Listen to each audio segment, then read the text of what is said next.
بسم اللہ الرحمن الرحیم۔ سیرت النبی، جشن میلاد النبی صلی اللہ علیہ وآلہ وسلم۔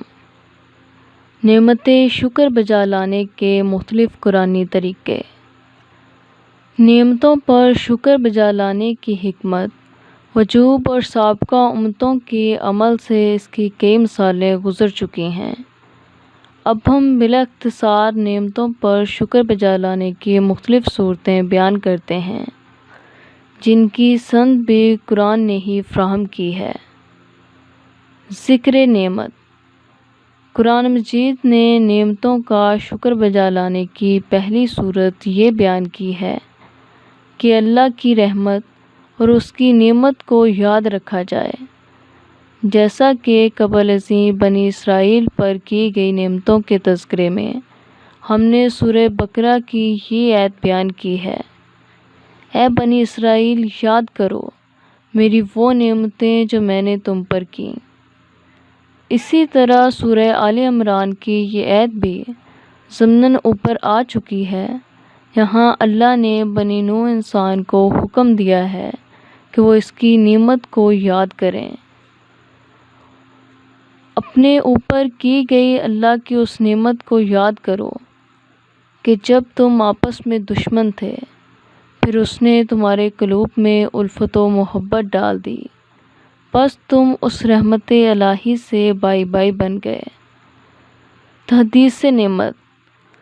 نعمت کا شکر بجا لانے کی دوسری صورت یہ ہے کہ انسان اللہ تعالیٰ کی عطا کردہ نعمتوں کا اظہار کرے، خوشی کے ساتھ ان کا تذکرہ کرے اور اس نعمت کا ذکر مخلوق میں عام کرے۔ ذکر نعمت کے طریقوں میں تشکر و جملہ طاعت اور عبادات بھی داخل ہیں۔ ارشاد ربانی ہے: اور آپ کے پروردگار نے جو آپ کو نعمت عطا فرمائی ہے اس کا بیان کرتے رہیں۔ نعمت الہی کا چرچا کرنا بھی شکر بجا لانے کی صورت ہے۔ ذکر نعمت اور تحدیث نعمت میں فرق۔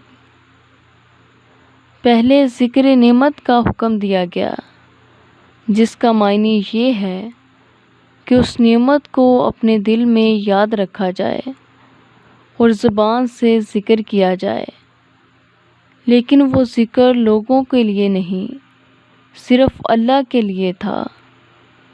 اور جب تحدیث نعمت کا حکم ہوا کہ کھلے بندوں اس نعمت کا تذکرہ کرو، تو اس کا مفہوم یہ ہے مخلوق خدا کے سامنے اس کو بیان کرو تاکہ خلق خدا میں اس کا چرچا ہو اور اس کی خوشبو ہر طرف پھیلے، اور دوسرے اہل ایمان بھی اس خوشی میں شریک ہوں۔ تحدیث میں اجتماعیت پیدا ہو جاتی ہے اور پوری قوم اس ذکر میں شریک ہوتی ہے، اور یوں اس نعمت کی اہمیت انفرادی سطح کے علاوہ قومی و ملی سطح پر بھی اجاگر ہو جاتی ہے۔ عید منانا۔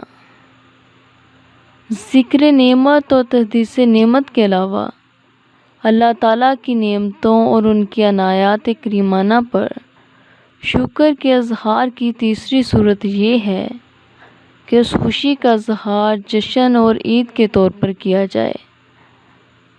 پہلی امتوں میں بھی ادائے شکر پر یہ وتیرہ تھا، جس کا ذکر گزشتہ اوراق میں گزر چکا ہے کہ یہ حکم الہی اور سنت انبیاء ہے۔